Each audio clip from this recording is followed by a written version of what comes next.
Modern बेटी part 3। अब तक हमने देखा कि मीरा और दादी मिलकर वानी को घर से भगा देती हैं और बारात दरवाजे पर खड़ी है।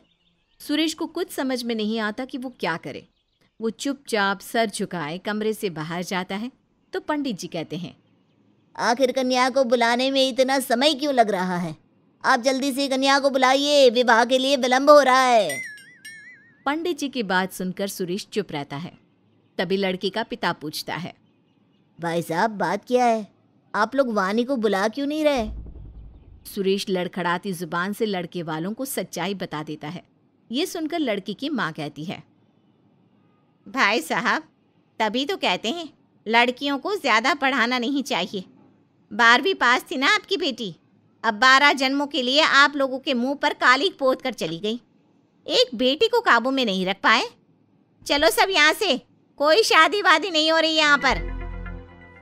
बारात दरवाजे से लौट जाती है और सबके सामने सुरेश और सुरेश के परिवार की बहुत बदनामी होती है। ये बात सुरेश बर्दाश्त नहीं कर पाता।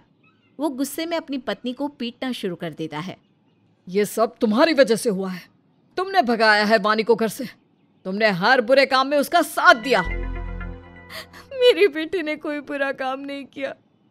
अगर आप पहले से उसकी बात सुन लेते तो आज ये नौबत ही नहीं आती। शर्म कर लो मीरा, अभी भी अपनी बेटी के कारनामों में पर्दा डाल रही हो। अब मेरी बात कान खोल कर सुन लो। अगर आज के बाद तुमने अपनी बेटी से कोई भी रिश्ता रखा तो समझ लेना कि मैं मर गया तुम्हारे लिए। मीरा बहुत रोती है। दादी उसे चुप कराती है। वानी की वजह से सभी बहुत परेशान होते हैं, लेकिन मीरा वानी को अपनी बहन तारा के घर भेज देती है। वानी वहाँ रहकर अपनी पढ़ाई शुरू कर देती है। एक दिन तारा वानी से कहती है, वानी बेटा, देख, तुझे अब शादी कर लेनी चाहिए। कब तक इस तरह से दर बदर भटकती रहेगी? बुरा मत मानियो, लेकिन तूने अपने पैरों पर खुद ही कुल्हाड़ी मारी है।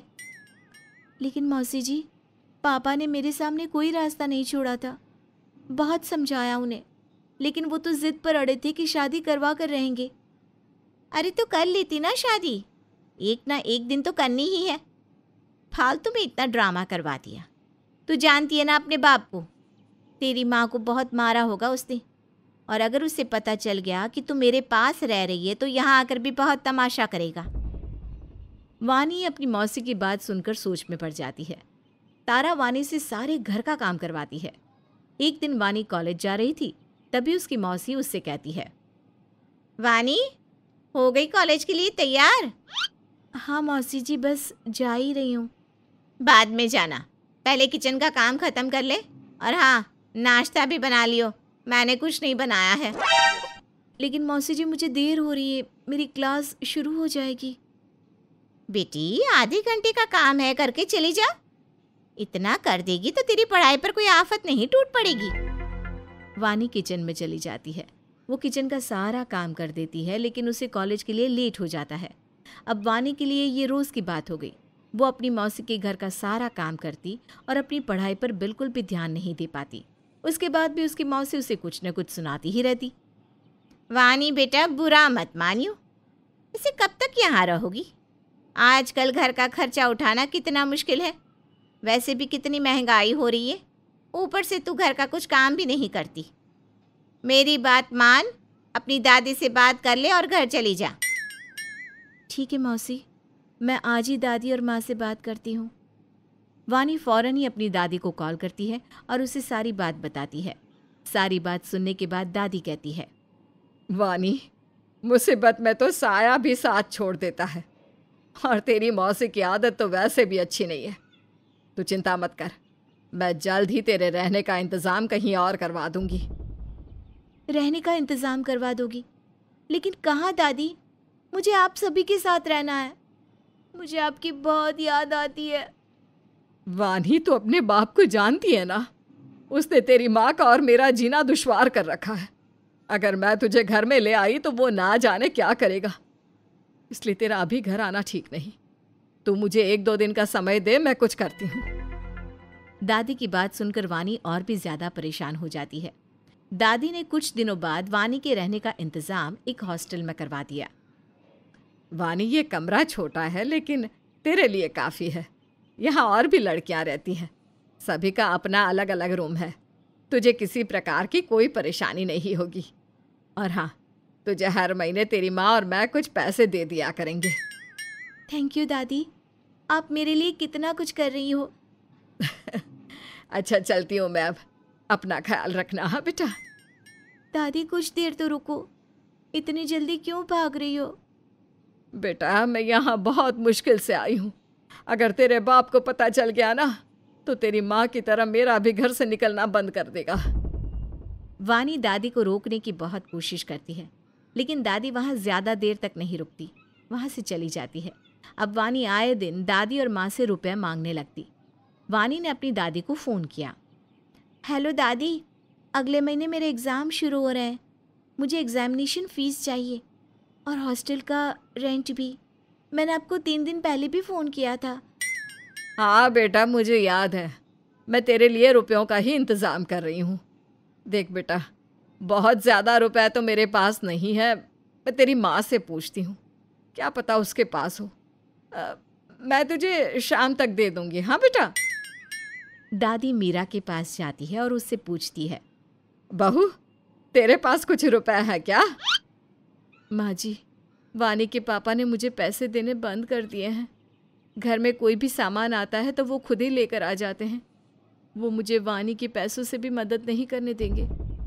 ऐसे तो वानी के लिए परेशानी हो जाएगी। वो कई दिनों से मुझसे रुपए मांग रही है और मैं उसे टाले जा रही हूँ।